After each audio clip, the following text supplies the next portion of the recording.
नमस्कार। मैं Dhananjay Kumar the public India में आपका स्वागत है। इस्लामाबाद टॉक असफल हो गया, आपको पता चल गया है और बहुत सारी जानकारियां आपको मिल भी गई होगी। लेकिन सबसे बड़ा सवाल अब ये है कि आगे क्या होगा। क्या फिर से युद्ध होगा? देखिए, इजरायल ने कहा था कि ये टॉक सफल नहीं हो सकता और इजरायल चाहता भी नहीं था कि ये युद्ध समाप्त हो, सीज फायर कंटिन्यू करे। इजरायल की मंशा नहीं थी, इसलिए लेबनान पे लगातार वो हमले करता रहा। जिस दिन सीज फायर अनाउंस हुआ उस दिन भी भयानक हमला किया लेबनान पर, और अब तक खबर है कि लगभग 357 लोग मारे गए। कल जब सीज फायर फ्लॉप हो गया इस्लामाबाद में, तब भी खबर आई कि लेबनान में इजरायल ने रात में हमला किया था और कई लोगों को उसने मार दिया, आम सिविलियंस को। इजरायल लगातार ये काम कर रहा है, लेकिन अब सवाल उठ रहा है कि इजरायल जो कर रहा है, अमेरिका उसका समर्थन क्यों कर रहा है। सवाल ये भी है कि युद्ध क्या ये इजरायल के लिए लड़ा जा रहा है, और सवाल ये भी उठ रहा है कि इजरायल का दबाव या कहीं एप्स्टीन फाइल की लगातार चर्चा हो रही है। ट्रंप की पत्नी ने फिर से उसका जिक्र किया है और स्काई न्यूज की खबर तो यहां तक है कि जो ट्रंप की पत्नी है वो गहरे तौर पे उससे जुड़ी हुई थी। देखिए, स्काई न्यूज की खबर है कि वो जो ट्रंप की पत्नी है स्लैब के तौर पे थी। मैं उन खबरों का समर्थन नहीं करता। अभी ट्रंप की पत्नी एक सम्मानित जीवन जी रही है। जब तक वो खुद कोई राज फाश नहीं करती, तब तक इस तरह के कोई भी आरोप मैं उसको बेमानी ही मानता हूँ। लेकिन फिर भी चूंकि चर्चा है, इसलिए मैं उसकी चर्चा कर दे रहा हूँ। चूंकि एप्स्टीन फाइल का बड़ा दबाव है ट्रंप पर, ये लोग मान रहे हैं। और जो जेडी वेंस ने जो कहा सीज फायर खत्म होने के बाद, उसमें यह भी रहा कि उन्होंने कहा कि ईरान ने जो है अपनी शर्तें रखी और ईरान जो चाहता रहा वो हम नहीं कर सकते थे। लेकिन आगे भी उन्होंने वार्ता से इनकार नहीं किया। उन्होंने कहा कि आगे भी संभव है कि हम मिले और ये युद्ध जो है समाप्त हो। यानी अमेरिका भी पूरी तरह से युद्ध नहीं चाहता। ट्रंप का भी कोई ऐसा बयान नहीं आया है, हालांकि ट्रंप इसके पहले कह चुके हैं कि अगर नहीं मानता है ईरान, सीज फायर अगर कैंसिल होता है तो फिर हम ईरान पर हमला करेंगे। देखिए,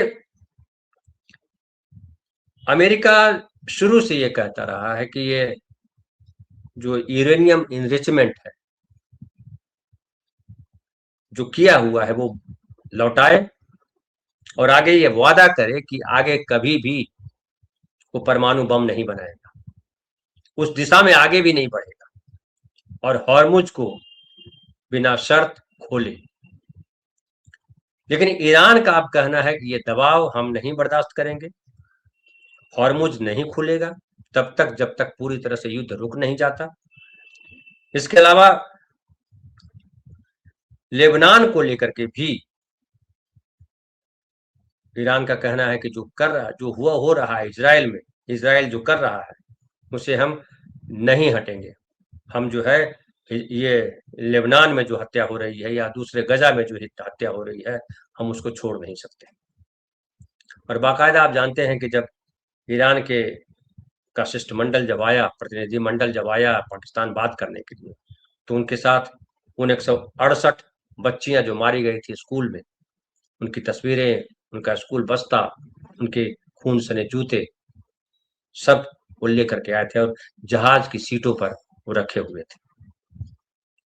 अब देखिए, ईरान ने कहा है कि अमेरिका के साथ हुई बातचीत बिना किसी समझौते के खत्म हो गई, और हॉर्मुज स्ट्रेट से गुजरने के अधिकार और ईरान के परमाणु अधिकार जैसे मुद्दे विवाद का विषय बने। ये भी खबर आई कि जब सीज फायर पे जब टॉक चल रहा था इस्लामाबाद में, तो 2 जहाज हॉर्मुज से गुजरे, हालांकि ईरान ने उसको रोकने की कोशिश की, लेकिन जो उसने जवाब दिया ईरान या अमेरिका के जहाज ने, उसने कहा कि ये जो है अंतर्राष्ट्रीय सीमा है और जो समुद्र सबका है, हम यहाँ से गुजरेंगे। हालांकि चूंकि तब टॉक चल रहा था, इसलिए ईरान ने कुछ उस पर रिएक्ट नहीं किया। ईरान के रिवोल्यूशनरी गार्ड हैं, उसने कुछ टकराव नहीं लिया, लेकिन रोकने का प्रयास किया। अब सवाल उठता है कि क्या अमेरिका हॉर्मुज से ऐसे ही जहाज निकालेगा और ईरान वहां से जहाज गुजरने देगा?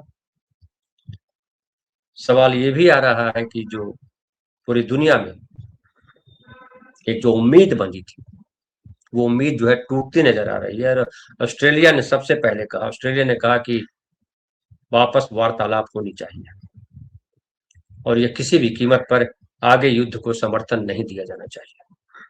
उसके अलावा जो पोप है, देखिए पोप ने भी कहा था कि ट्रम्प ये युद्ध खत्म होना चाहिए। हालांकि ट्रम्प ने उसको लेकर के कहा कि पोप जो है अपनी हद में रहे, और अगर ऐसा हद से अगर बाहर जाते हैं तो उनकी सुविधाएं, जो विशेष सुविधाएं हैं, सारी बंद कर देंगे।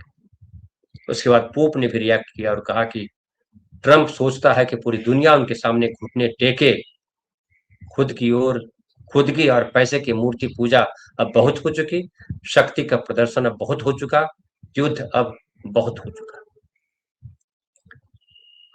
और अब जो है यह अमेरिका के पास या कहिए ट्रम्प के पास क्या रास्ते हैं? ईरान ने किसी भी लेवल पे झुकने को अपनी सहमति नहीं दी कि हम झुक जाएंगे किसी मुद्दे पर। हालांकि वेंस ने कहा कि अच्छे वातावरण में बातचीत हुई, दोनों ने एक दूसरे को समझा, दोनों ने एक दूसरे की बात कही। लेकिन अब जो है सवाल उठ रहा है कि अमेरिका के पास रास्ता क्या है, क्या करेगा अमेरिका? न्यूयॉर्क टाइम्स की रिपोर्ट है, उसके अनुसार न्यूयॉर्क टाइम्स कह रहा है कि अब न्यूयॉर्क टाइम्स जानते हैं कि अमेरिका का फेमस अखबार है, उसने कहा कि ट्रम्प सरकार के सामने अब 2 ही रास्ते बचे और दोनों मुश्किल भरे हैं। पहला रास्ता है कि ईरान के साथ लंबी और मुश्किल बातचीत जारी रखे, और दूसरा है कि फिर से जंग शुरू करें। लेकिन अमेरिका के लिए भी कहा जा रहा है कि जंग जो है अब आसान नहीं है।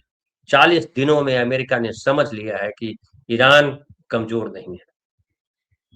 हालांकि ट्रंप ने, देखिए ट्रंप का बयान आया बाद में, और ट्रंप ने कहा कि ईरान जो है,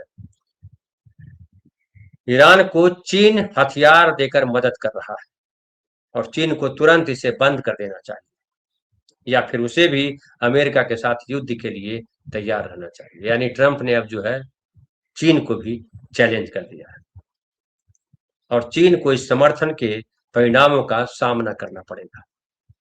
अब इसके बाद चीन के जो रक्षा मंत्री है, उनका भी बयान आया है और उन्होंने कहा कि अमेरिका अपने 240 वर्षों के इतिहास के बावजूद केवल 16 वर्ष ही बिना युद्ध के रहा, और इसने दुनिया भर के 80 से अधिक देशों में 800 सैनिक अड्डे स्थापित किए। अमेरिका वैश्विक अराजकता के पीछे मुख्य सूत्रधार है और शांति तथा क्षेत्रीय स्थिरता का सबसे बड़ा विनाशक है। तो चीन ने वो बात कह दी है जो अमेरिका के खिलाफ अब तक किसी ने कहा नहीं, और जाहिर है जो ईरान अड़ा हुआ है, ईरान भी यही कह रहा है कि आप यहां से हटो, आप दूसरे के संप्रभुता में दखल मत दो, अपने सैन्य अड्डे मिडिल ईस्ट के देशों से हटाओ, हम लोग आपस में बैठ करके हमारी समस्याएं हैं तो सुलझाएंगे।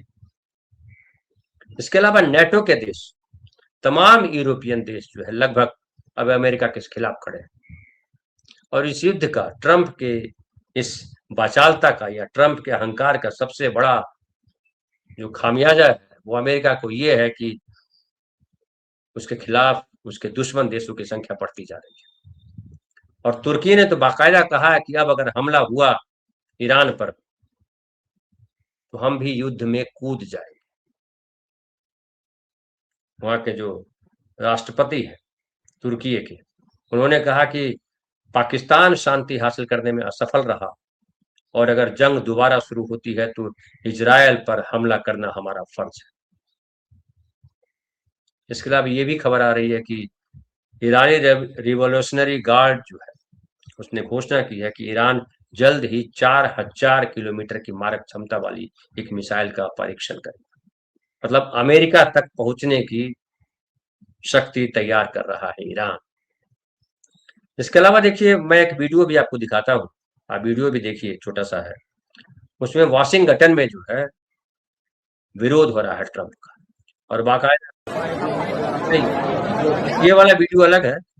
उसके सबसे पहला वीडियो जो है ये ये देखिए, जो खड़े हैं और कांग्रेस से कह रहे हैं कि हटाओ इसको, ट्रंप को बाहर निकालो, कांग्रेस रिमूव ट्रंप नाउ। देखिए, है ना, अभी आएगा, अभी आएगा, ये देखिए, कांग्रेस रिमूव ट्रंप नाउ। ये वाशिंगटन में अमेरिका में भी लोग, भारी संख्या में लोग खिलाफ है। आपको बताया भी था एक बार कि लाखों लोग सड़कों पर उतरे पूरे अमेरिका में। और अब जब ये शांति वार्ता असफल हुई है और इसके बाद अगर अमेरिका युद्ध करता है, तो जाहिर है अमेरिका के भीतर जो है बहुत सारे सवाल उठेंगे। और ट्रंप ने ये जो सीज फायर के लिए अपना कदम आगे बढ़ाया था, उसके पीछे भी कहा जाता है कि दुनिया भर का दबाव ट्रंप पे था। ट्रंप ने लगातार ये कहा कि हमने इसकी मदद की, हमने उसकी मदद की, हमने जापान की मदद की, हमने कोरिया की मदद की, हमने नाटो देशों की मदद की, लेकिन कोई अब सामने नहीं आ रहा। जो सामने आ रहा है वो सारे देश अमेरिका की इस नीति के खिलाफ है, और शायद इसकी वजह है इजराइल।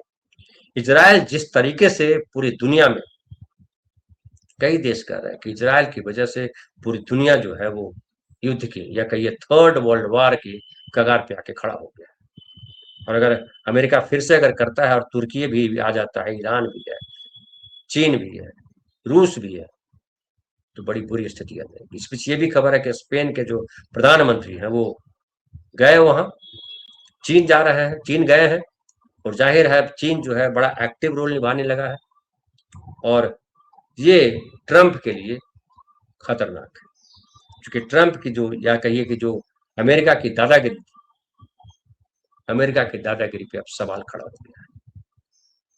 अब एक जो न्यूयॉर्क टाइम्स ने कहा है कि उसके कठिन रास्ते हैं। अब दूसरा रास्ता, अगर युद्ध नहीं है तो दूसरा रास्ता है कि वो जो है वार्ता करे ईरान के साथ।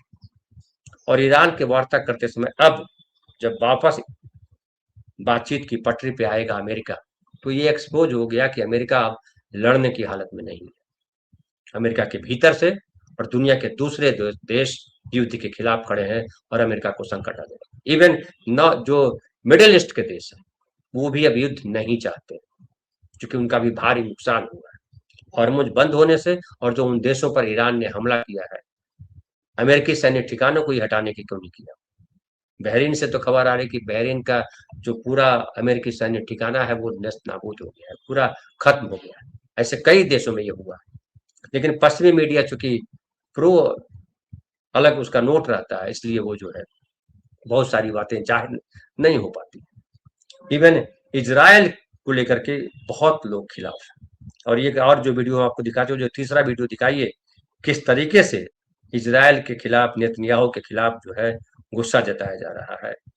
ये उसका जो है कार्टून लगाया गया है, और देखिए वो, जरा वो वीडियो दिखाइए। नहीं नहीं नहीं, उसके बाद वाला, उसके बाद वाला, उसके बाद तीसरा, हाँ ये वाला।